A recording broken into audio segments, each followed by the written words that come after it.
जय माँ काली। भारत माता की जय। भारतवासियों, राहुल गांधी के नेतृत्व में पूरी कांग्रेस पार्टी दिवालिया होती जा रही है और गद्दारी में देश के खिलाफ एक इतिहास बनाती जा रही है। ये बहुत बड़ा इतिहास बन रहा है कांग्रेस की गद्दारी का। भारतवासियों, इसे आप हल्के में मत लीजिए।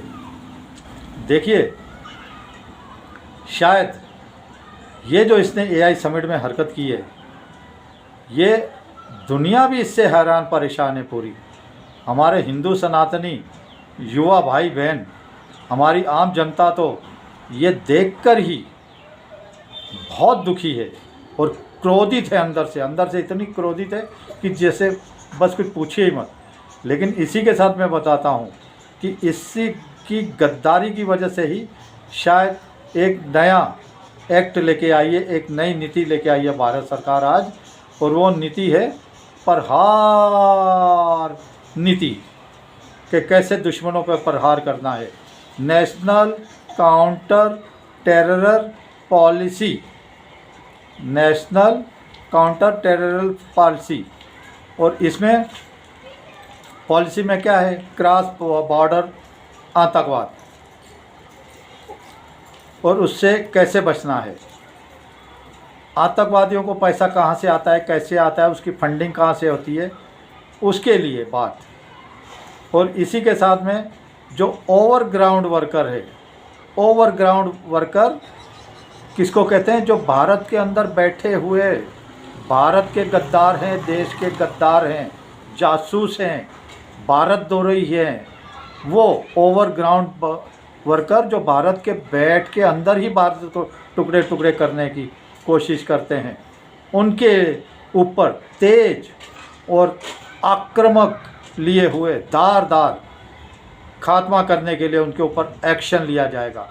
तो ये गंदी अर्धनंगी कांग्रेस की प्रदर्शन के बाद ये नीति आई है। सोचियो, अब भारत की मोदी सरकार समझ गई है कि इस जिहादी को रोकना ऐसे ही हम रोकेंगे।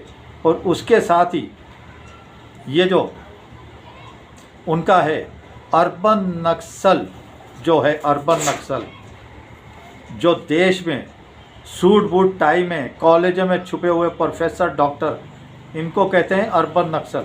जो आप और हमारे बीच में हम जैसे मिलके रहते हैं और वो देश के टुकड़े टुकड़े करने में लगे रहते हैं, उनको कहते हैं अर्बन नक्सल। उसके लिए भी उनके प्रहार और उनके खात्मे के लिए भी ये जो प्रहार नीति बनाई है, अब उसमें सबसे पहला एक्शन तो पुलिस लेगी। उसके बाद में जाते जाते अपनी एनएसजी आएगी, जो पूरे दुनिया में आतंकवाद का खात्मा करने के लिए और उसके ढूंढने के लिए हमारी एजेंसियां काम करती हैं पूरी। तो भारतवासियों, इस नीति का ऐलान हुआ है और इसी के साथ आज मुद्रा पोर्ट में फिर से 8-9 करोड़ की ड्रग मिली है। 8-9 करोड़ रुपए की ड्रग्स। अब ये मुद्रा पोर्ट में ही बार बार ड्रग्स क्यों मिलती है? इसके पीछे भी हमें सोचना होगा, क्योंकि मुद्रा पोर्ट अडानी साहब का है। तो अडानी को फिर से कैसे बर्बाद किया जाए, पैसे फिर अडानी किया जाए। ये देश का नाम, एक बड़ी कंपनी का नाम खराब करने की कोशिश है और इसके साथ मोदी की जगह नाम जोड़ के इस साजिश को समझा करिए। पहले क्यों नहीं आता था मोदी सरकार से पहले अडानी पोर्ट का नाम? तो भारतवासियों, लेकिन अब ये नंगे हो चुके हैं, इसलिए नहीं।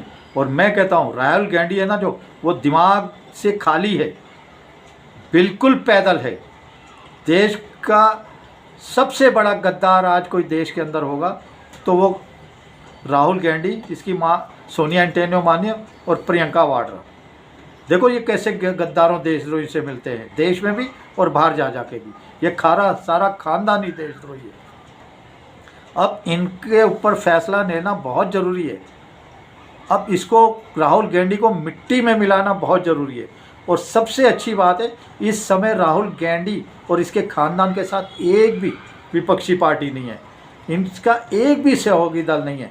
सारे इसके सहयोगी दल चाहे अंदर से खुश हो रहे होंगे तो ऊपर से जूते ही मारते हुए दिख रहे हैं। तो ये मोदी सरकार के लिए एक अच्छा समय है इसकी नागरिकता पे भी फैसला। मैं कहता हूँ अगर अमित शाह के पास इसकी नागरिकता के लिए एक भी कागज़ नहीं है, पत्र नहीं है, कुछ नहीं है, तो अमित शाह को डूब के मर जाना चाहिए। जब वो ये भी नहीं बता सकता कि वो देसी नागरिक है या विदेशी, वो देसी नागरिक हो ही नहीं सकता, विदेशी नागरिक ही होगा।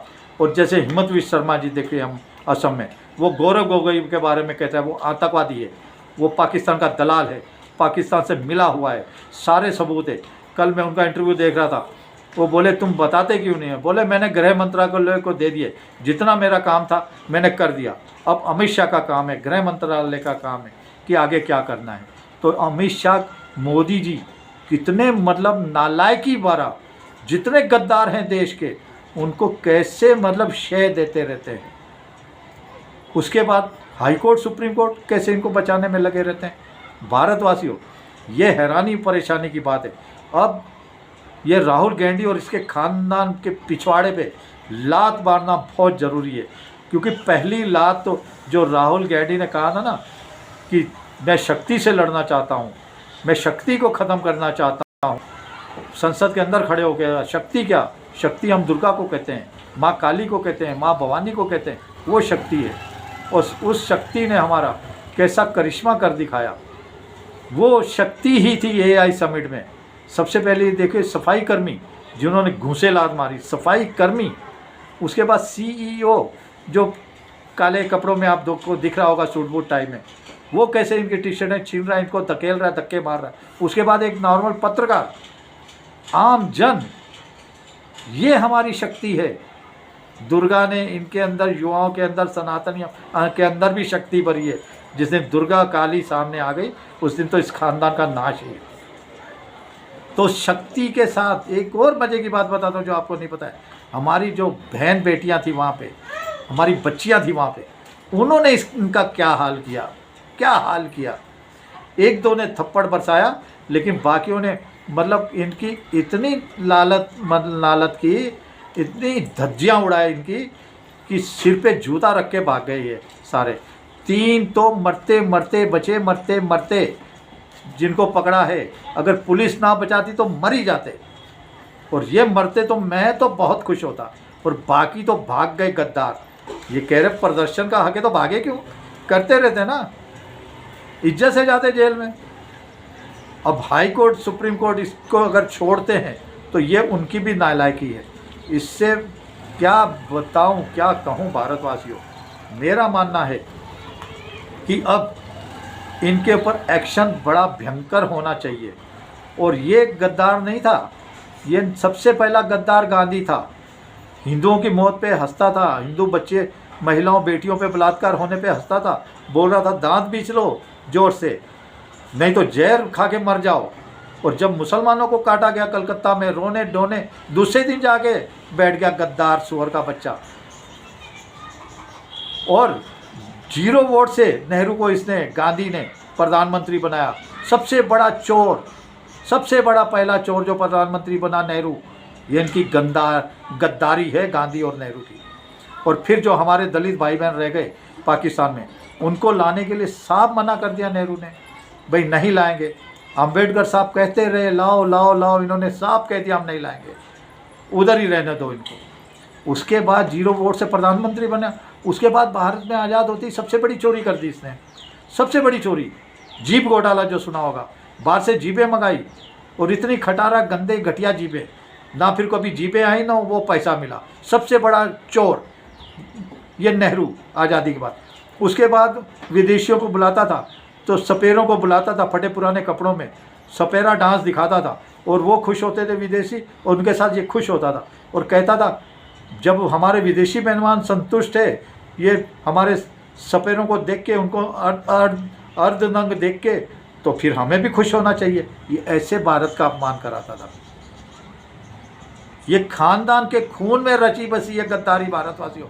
ये देखिए हमने नहीं पहचानी, हम 60, 65, 70, 80 साल के, ये हमारे युवाओं ने, जैन जी ने पहचानी, जो 2014 में मोदी जी को फैलाए गए। याद रखिए ये हमारी जैन जी है जिन्होंने इसका हाल किया, और जैन जी के अंदर ही शक्ति ने शक्ति दे दी है।